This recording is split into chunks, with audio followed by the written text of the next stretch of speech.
bloque destinado a la política en la que todos van a intervenir, y después hablaremos de lo que debemos esperar del futuro. Por último, abriremos una ronda de preguntas e intervenciones del público en la que animo a todo el mundo a ser partícipe. Espero que disfruten. Muchas gracias. Bueno, pues para empezar con el primer bloque, ¿cómo hemos llegado a esta situación? Doy la palabra a Juan Laborda. Muchísimas gracias, Cristina, por la presentación, que ha sido muy interesante y muy bien hilvanada. Agradeceros a vosotros poder estar aquí, compartir en lo que está bien en mi facultad. Yo doy clase aquí como profesor asociado de Economía Financiera, con lo cual es un placer poder estar aquí y también reafirmar frente a lo que está pasando que hay universidades buenas. Esta universidad está entre las 50 mejores del mundo en economía. El último ranking es la 50 y es el ranking de la excelencia, ¿no?, en comparación con otras que estamos observando lo que está pasando. Yo lo que voy a hacer ahora, básicamente, voy a ser breve, trataré de dar 5 ideas generales, ¿no?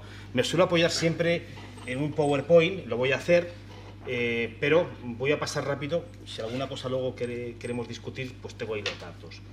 La primera idea es cómo hemos llegado a la situación que ha hecho que la crisis sea más intensa en España que en otras áreas. Entonces, la primera idea que quiero transmitir, el origen de todo es el diseño institucional que tenemos, cómo se gobierna España, ¿vale?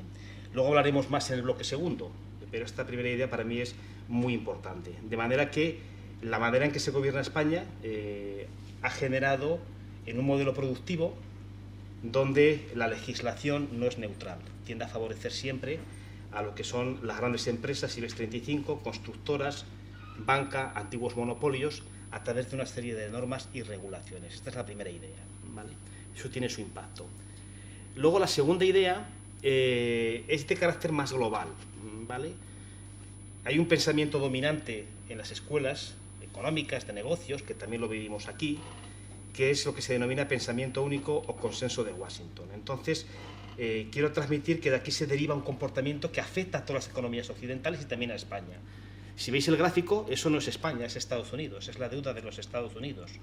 Fijaros el puntito rojo, que es cuando ese pensamiento económico empieza a ejercer su influencia y lo que genera una brutal acumulación de deuda, ¿vale?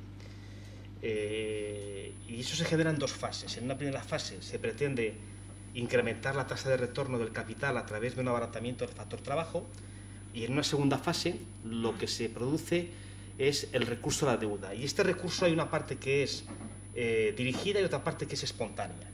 Convergen 2 acontecimientos que son relevantes. Por un lado, se elimina la regulación Glass-Steagall, esto lo hace el gobierno de Clinton con mucho dinero de lobbies, una regulación que había afectado al sistema bancario y que había funcionado muy bien desde la Gran Depresión hasta que se desregula, pues se elimina, y además se hace una política monetaria excesivamente laxa. Con lo cual, en un contexto donde los salarios son lo que son, empresas y familias acuden a la deuda, ¿vale? Y esto produce un proceso brutal de explosión de deuda. Y mucha deuda está asociada a burbujas, bien sean financieras o bien sean inmobiliarias. Y esto tiene su impacto que afectará a España. Luego ya voy a las 3 ideas, y aquí ya me centro en España, sobre cómo España, a lo largo del tiempo, ha acabado donde ha acabado, ¿no?, que es la situación actual, donde luego veremos, aquí coincidimos los 3, la acumulación de deuda. El día que el BCE deje de actuar tendremos un problema. Hay 3 momentos históricos que influyen. El primero de ellos es la incorporación a la Comunidad Económica Europea, donde a España se le exige una reconversión industrial, se le exige también un proceso de liberalización y apertura de mercados de bienes y servicios, y también se le exige una libre movilidad de capitales, y no estaba preparada. De manera que eso ejerce un efecto donde España, el sector industrial, que al fin y al cabo es el que determina la fortaleza de una economía, empieza a perder peso. Entonces, en los años 80 España era la 9ª potencia mundial, igual que los años 90, a nivel industrial, y desde los años 90 hasta la actualidad hemos ido cayendo hasta el puesto 14º. Fijaros, un país que aparece el 7º, que es Corea, que en los años 80 era el 25º. Hizo lo contrario, ¿vale? Hizo una política pública con bancos públicos, y eran gobiernos conservadores, no eran gobiernos nada de cosas raras, de apoyo al sector industrial, y pasó del 25º lugar al 7º. La industria es muy importante. Por lo tanto, un primer momento es el impacto que tuvo el tratado de adhesión en todo lo que es el proceso de desindustrialización y de pérdida del sector industrial en la economía española. La segunda idea tiene que ver con el origen de la burbuja. En este cuadro podéis observar un salto brutal de la deuda desde el año 2002 al año 2007. Para mí esa es la clave de la burbuja inmobiliaria española. La deuda pasa de 1,5 billones a casi 3,7 millones. Y toda esa deuda es privada. ¿Dónde está la razón? Está en un instrumento de política económica, que es el BCE. El BCE relajó mucho los tipos de interés, hizo una política monetaria muy laxa, con el objetivo de salvar a Alemania. Esta tesis la podían haber mantenido los políticos españoles para evitar el coste que tuvo sobre nosotros la gran recesión. Por ejemplo, yo acudo al economista jefe de Nomura, Richard Koo, esto es un economista americano de origen coreano, es el mayor experto en lo que son recesión de balances, y él lo tiene muy claro. La crisis de Europa, del sur de Europa, tiene su origen en una política monetaria excesivamente laxa con el fin de rescatar a Alemania, que sí que estaba afectada por el estallido de la burbuja tecnológica en el año 2000-2002. ¿Vale? Fijaros que desde el año 2002 hasta el año 2007 se produce una mega acumulación de deuda. Jamás en la historia de un país se ha producido semejante acumulación de deuda privada. Pero esta deuda alimentaba una burbuja. ¿Vale? Y ahora vamos al tercer punto, y yo con esto voy a terminar esta parte de presentación, que tiene que ver con la crisis, cómo se soluciona la crisis en España. Entonces, este es un gráfico, no es mío, es de un compañero mío, Vicente Salas. Entonces, bueno, el problema que tenemos es la resolución de la crisis para España se hace de la peor manera posible.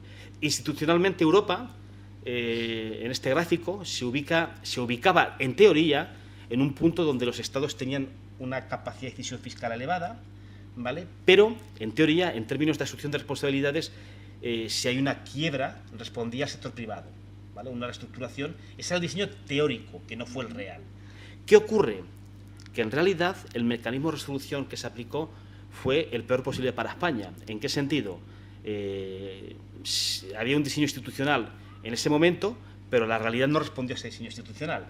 Respondió a lo que vemos en roja, que sería una situación donde el poder de los estados es muy bajo, porque nos impusieron a nosotros que fuera el Estado el que ayudara a rescatar la banca, con una asunción de responsabilidades que cayó exclusivamente en el Estado, a través de la emisión de deuda pública. De otra manera, la resolución de la crisis bancaria se hizo con ayudas del Estado, cuando tenía que haber sido una reestructuración privada la que le llevara a cabo. ¿Y esto qué efecto ejerció? Ejerció el siguiente efecto, y es que desde el año de origen de la crisis, 2008, hasta la actualidad, se produce una expansión de la deuda pública brutal, ¿vale? Brutal. Porque asumimos la deuda privada. Parte privada está metida. Y ese incremento de la deuda va más allá de lo que es la crisis. Hay una parte que es el rescate a terceros, ¿vale? De acuerdo. Y ahí me planto yo, y simplemente un grafiquito que es muy interesante para dejar paso a Juan Carlos, a todo el proceso de tergiversación que se produce en las cuentas, que es cuando realmente deja de ser un problema la prima de riesgo. Acordaros que hay una explosión de la prima de riesgo, llega a alcanzar niveles absolutamente estratosféricos, y eso termina cuando actúa el BCE, cuando Mario Draghi, el 26 de julio del 2012, dice algo así como le dice el BCE está preparado para hacer lo que sea para preservar el euro. A partir de ahí se acaban las cosas. Pero es Draghi el que salva el euro, no son los políticos, ni es Merkel, ni es, en aquel momento estaba, si no me equivoco, estaba Hollande, no estaba Chirac, ni es Hollande, es Draghi por su cuenta quien implementa la relajación de la prima de riesgo. Es muy interesante porque todo el proceso que va a comentar Juan Carlos ahora tiene que ver con una presión brutal de los mercados financieros, y en ese contexto se tiende a pensar, desde mi punto de vista erróneamente, que un comportamiento patriótico es tratar de decir que somos mejor de lo que somos y plantear cifras que no corresponden a la realidad para que esa presión sea menor, ¿vale? Entonces, yo ahora dejo paso a Juan Carlos para que vayas por esa línea. Pero tiene que ver en esta presión que había en los mercados financieros sobre la deuda española, que la hacía insostenible, ¿vale? Tanto la privada como la pública, y al final presionó eso, ¿vale? Muy bien, me ha encantado tu exposición, Juan. La verdad es que está... Cuando pasan cosas como las que estamos viendo durante estos días, perdón, voy a coger mejor este micrófono, cuando vemos cosas como las que están pasando durante estos días, estas semanas, en